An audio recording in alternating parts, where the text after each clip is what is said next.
Hey, welcome back to Two Super Guys Trade Stocks. I'm Dylan. And I'm Vinny, and today we're going to talk about this freaking crazy news story that came out today. Everyone's talking about this gas tax holiday thing. We're gonna talk about it and see whether or not we think it's a good idea and what it would mean for the U.S. economy. I have no idea what's about to happen. If you like this kind of entertaining stock market content, sort of, give us a like and subscribe, and we'll get started.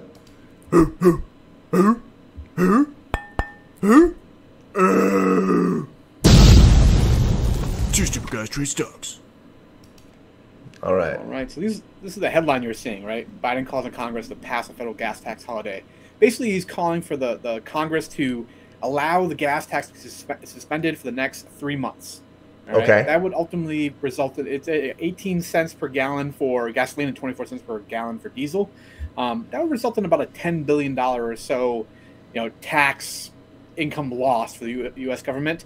That would be basically left in the pockets of consumers, is the thought process, or gasoline consumers. Right? Okay. What do you think about that? I don't think 18 cents is a lot. Gas by me is up. Well, let's say I usually used to pay, I feel like $3.20. I think it's at $5.80. So yeah. 18 cents on a 15-gallon tank. What am I saving, like $3? Yeah, I mean, enough to go inside and get yourself a Coca-Cola or something. Sweet. Yeah. Awesome. But that's one argument. The other point that I have real issue with this, right? This is politics motivating these financial decisions, basically, right? Because this doesn't actually move the needle for anyone. This is just him trying to save his party just a little bit of hope in the midterm election, right? That's what he's trying to do with this move. Okay. The 3-month timing is perfect. This is what they're trying to do. Okay. Okay. Let's call a donkey, right? The thing that I have an issue with, right, you ignorant slut. Hit the wrong button. Yeah, it's all good. It still works, right? The basic idea, right? What the hell is going on in the world right now? We are trying to kick the crack habit we've been on with the Federal Reserve, with Jay Powell's freaking money printer, right? We just started tapering off in March, right? And what's he talking about? He's talking about giving a little $10 billion hit. Just a little taste. You can just have one hit off this crack pipe that is economic stimulus. It'll be probably fine. Okay, fair. So, one, it's not a blank check stimulus. Well, none of them are blank checks. They were specified finite amounts of money, like we had in COVID, right? And two, and you're not going to like this one because it's not really a good argument. What's 10 billion when you owe like 30 trillion?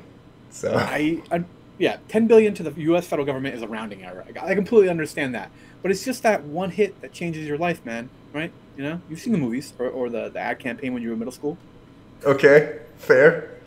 I believe the campaign was weed leads to terrible things or something. What do they teach at Alcoholics Anonymous? It's one day at a time. Just no drinking alcohol for one day at a time. We're ready to go back to the well here and get another drink of this stimulus. That's basically what this whole thing comes down to. It's politically motivated, and trying to basically buoy the party's candidacy, and they're going to do it at the cost of manipulating supply and demand. That's what they're going to do, right? If you artificially lower the prices a little bit, you're going to buoy demand up. It's not going to actually fix the problem. When you talk about U.S. refineries running at 95+% capacity, is this a problem of the actual taxes? No, we're demanding everything we have available. If anything wants to be addressed here, you need to be working on longer term plans to actually increase U.S. refinery capacity. This is just a band-aid on a broken leg. I do agree with that. We are going to have an oil video this weekend. It's extremely complicated. So, yeah. I agree. Yeah, this is a short-term solution. Okay, I just thought of this. What if, because no one, well, I shouldn't say no one. I don't think 18 cents is going to do a lot. I believe he did ask for states to also do it, which would be another 30 cents. Yeah, it's 26%. 26 cents is the national average. A few states have already done so. Connecticut, Florida, Georgia, Maryland, and New York have already suspended their gas taxes. They haven't done it locally for me, but it's same token, right? Now you're talking about, say, between the two of them, you're talking about 50 cents total per gallon. Gas around me is about $5 a gallon right now, so that'd be about 10% discount. But like I said, you're still all you're going to do at that point is going to increase demand for it. You know, people are making their decisions based upon the current price. You know, whether or not you're going like, oh, I can't go on a road trip this summer, or you know, maybe I should take the motorcycle or something like that, or buy an EV. I don't know, but you start messing with the supply demand economics of this, and when you're already kind of tapped out in terms of you're producing almost everything you can. You know, they have a labor shortage like you were talking about with that oil and gas. I know you'll do a separate video, but yeah, it doesn't make sense. They're fixing the wrong side of the equation, or attempting to fix. Yeah.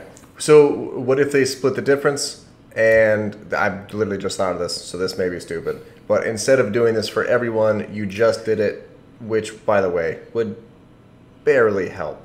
But you just did it for, like, food transportation costs. So, it's like, you know, semi-trucks, anyone transporting food, grocery stores, goods across the United States, what if they just did it for that? It's an interesting thought. The implication, or actually putting something like that to work, would be so overly complicated. I can only begin to imagine how long it would take them. Oh, and the amount of corruption that would happen off the bat, right? Anyone who like works for a company and has a gas card now is delivering something, right? Yeah, exactly. Well, that was the Warren Buffett quip about the PPP loans, talking about how half the money went to businesses that didn't even exist, but at least they got the money out the door quickly. Yeah. Oh, jeez. Okay. So there was like a Wharton School analysis that I actually looked at this for like an 8-month time period. It was, you know, longer than being proposed, and was only amounted to about $47 per consumer. So really, like, it doesn't move the needle in terms of actually alleviating, you know, suffering for average working class families. But you know, it would be a political tool. Like I keep hitting back on that, and that's literally what this thing is. Okay. All right. It's interesting. I do agree they are trying to fix the wrong thing. They definitely don't have near the amount of laborers that they did pre-COVID, working in oil and all that stuff. And then on top of that, whenever you start drilling, let's just start the whole process, you don't see results for like 8 months.